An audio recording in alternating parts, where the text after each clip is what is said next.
In business, nothing is coincidental, or you would be hearing who's losing money. In all of these situations, it's only the artist that's losing. Somebody makes big money. When these rappers get killed, not incidental. Somebody made $100 million. Katt Williams is once again exposing the Hollywood elites, and he claims recent incidents like Will Smith slapping Chris Rock at the Oscars are staged by elites to humiliate and control black celebs and monetize their humiliation. So slappable. And if you're gonna slap him, you just need the greatest guy, the bestest guy, the one who's shown us him being on his best behavior since the 90s. That guy is the one that would have to slap him in order for the type of ratings we need and attention to be on this thing. Now, Katt is not the first celeb who spoke out about this, and Kanye West also recently claimed that many black A-listers are controlled by the elites. They can't control me. You get what I'm saying? They can control Shaq. They can control Charles Barkley. They can control LeBron James. They can control Jay-Z and Beyonce. No, not you, man. But they can't control me. You Not see, it you. ain't no name I won't name. But how exactly are black celebs controlled by Hollywood elites? There aren't that many conspiracy theories anymore because we found out that all conspiracy theories, there's a nugget of truth in there. It came from somewhere. Katt Williams is undoubtedly one of the most talented stand-up comedians of our time. However, for some reason, he never achieved the commercial success that he deserved. Now, it's true that Katt's personal issues and frequent run-ins with the law hurt his career, but that's not the only reason he struggled to go mainstream. See, Katt has a long track record of speaking out against Hollywood elites and all the shady ways the industry controls black celebs. Back in 2013, Katt was talking to Black Tree TV about his role in Scary Movie 5, and he touched on many interesting topics in this interview, including the theory about black actors being forced to wear a dress on screen before they progress to the next level of fame. But before we talk about what Katt said, you should keep in mind that this interview came out shortly after Kevin Hart appeared on an SNL skit wearing a dress. See, when Kevin was previously asked to comment on Dave Chappelle's claims about black actors being pressured into wearing dresses, Kevin said he would never cross that line because he needs to protect his brand. Dave Chappelle, another great comedian, said that, you know, in the industry, they tried to make him wear a dress. Have you ever ran into that with scripts, and is that something that, you know, you wouldn't do, you know, for I definitely haven't ran into to put on the dress. I mean, you know, you have to have boundaries. You have to have limits that you refuse to cross. You know, for me, I know what they are. They've yet to been challenged, so, you know, I don't have to speak on them. I was asked to dribble a basketball on the talk show this morning. You look said good no to doing that. Not that was a dress, but I was like, no, I'm gonna look stupid. You know, at the end of the day, you got to know that you're a brand. I'm a brand. You need to protect your brand at all times. When things happen that can possibly affect your brand, your brand can be diminished, and you don't want that to happen. So, you know, protecting my brand is definitely a priority. As for Dave Chappelle, he actually spoke about this on Oprah and said the same thing happened to him when he was filming a movie with Martin Lawrence. Like when I connect dots that maybe shouldn't be connected, I don't know.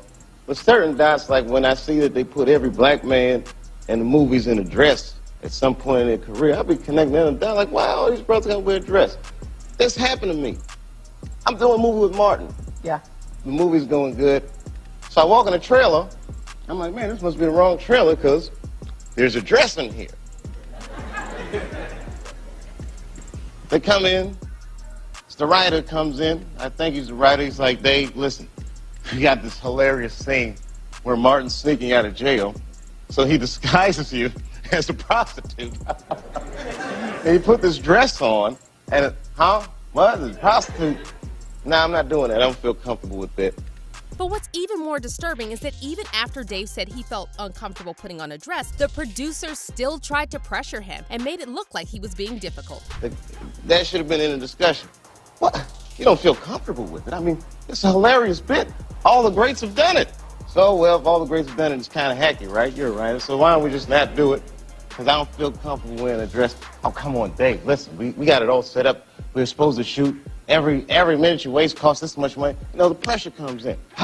He said, I'm not wearing no dress, man. I'm funnier than a dress. Just give me something funny to say. I don't need to wear no dress to be funny. What am I, Milton Berle? You know, we're going like this. And then finally he's like, and he leaves. And then like the director comes, Dave, it really would be great if you wear the dress. What is wrong? What is this, Brokeback Mountain in here? So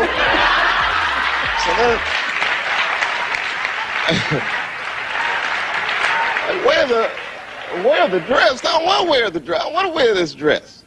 You know what I mean? This is, oh gosh, this guy's so difficult. They leave. And then, Dave also revealed another shocking detail. The producers had another version of the scene already written in case he refused to wear a dress. I mean, and then I started thinking about it. All the comics that I've seen, man, you know, strong brothers, why they be putting us in these dresses? But the minute it was clear, I was adamant, I'm not wearing a dress. I'm not wearing the dress. All right, fine. Think of something else. That comes back 10 minutes later. The whole new scene. Hot damn, how did you write the scene so fast? And so, when years later, Kevin Hart appeared on SNL in a dress despite previously claiming he would never do something like that, many fans accused him of selling out to the Hollywood elite. And this brings us to what Katt said. When Katt was asked to comment on this situation, he explained that the whole thing is much bigger than Kevin Hart because Kevin wasn't the first or last black actor who wore a dress before going big in Hollywood. Kevin doesn't have to worry about what people are going to say about him wearing a dress because of the long line of dress-wearing people before him. So now we had Big Mama's house 1, 2, and 3. Yeah. I've never seen Medea in a pantsuit. I think she wears dresses. So now I'm saying, why are we picking on poor little Kevin Hart? Because it was his turn next. Okay. And while Kevin definitely had a career before he appeared on SNL in a dress, it was only after this skit that he started getting main roles in big-budget blockbusters and selling out arenas. And as for Katt Williams and Dave Chappelle, it's undeniable they're both very successful, but they're definitely not part of the mainstream the way Kevin Hart is. And according to Katt, this is because he and Dave refused to join the Illuminati and they never allowed the elites to control them. Us are against the Illuminati, and we are against the Illuminati at our own detriment. When people are against the Illuminati, then they get punched in the face all the time. The press hates them, and nobody likes them. End quote. Katt also explained that he initially didn't know how dangerous it was to speak out against powerful people in the industry, and he had to be stung 1,000,000 times before he realized who he was dealing with. Necessary for us to stir up that hornet's nest unless we intend to get stung 1,000,000 times. I didn't understand that. They had to sting me 1,000,000 times. I'm still not going to join, but I respect it a little more. As you probably know, Katt's name has been dragged through the mud many times by the mainstream media, and while it's true that Katt was involved in a number of public incidents, the stories in the tabloids were often exaggerated to make him look unstable. And if you're wondering why Katt never bothered to clear his name, Katt explained that he stopped complaining about the tabloid stories because he realized going against them and exposing the people who control the media can literally cost you your life. Well, as you can see, I've let it all go for quite some time, and a lot of that is just based upon the fact that I don't really know how to complain because all of the people that I ever looked up to had to go through it too. So I know how much they talked about Martin Luther King, and I know what they end up doing to him. I know this same story about Jesus and a few of my uncles. So now I know that if your mouth is really, really big and you try to tell the truth for a living and you like to air people out, hatred is coming your way. And then when Katt sat down for an interview with Larry King in 2017 and was asked what are the best perks about being a celebrity, you could totally tell from the expression on his face he wanted to say that none of the perks are worth the price you have to pay. Now, some fans are still reluctant to believe that Hollywood elites have anything to gain from controlling black actors. But when you think about it, it's really not that far-fetched of an idea. Even if the whole Illuminati thing has been blown out of proportion, we all know that Hollywood has a very problematic relationship with black masculinity. And even if black actors aren't literally forced to wear dresses, it's interesting that there are many examples of prominent black actors going big in Hollywood with movies that ask for these types of roles. Big Mama's House, White Chicks, The Nutty Professor, and Norbit are just some of the titles that come to mind. Speaking of black masculinity, we can't forget the way the infamous Oscar slap incident was discussed in the media. Will Smith slapping Chris Rock on stage at the 2022 Academy Awards was one of the most surreal moments in recent pop culture history, and the whole thing looks so bizarre that many people initially believed that the slap was staged. Well, Katt Williams is one of those people, and in a recent interview with Kari Champion, he claimed the Oscar slap incident is clearly an example of the industry elite staging an incident to take down one black celebrity and elevate another one. Will Smith, Chris Rock, you watch that, what do you think? How do you digest it?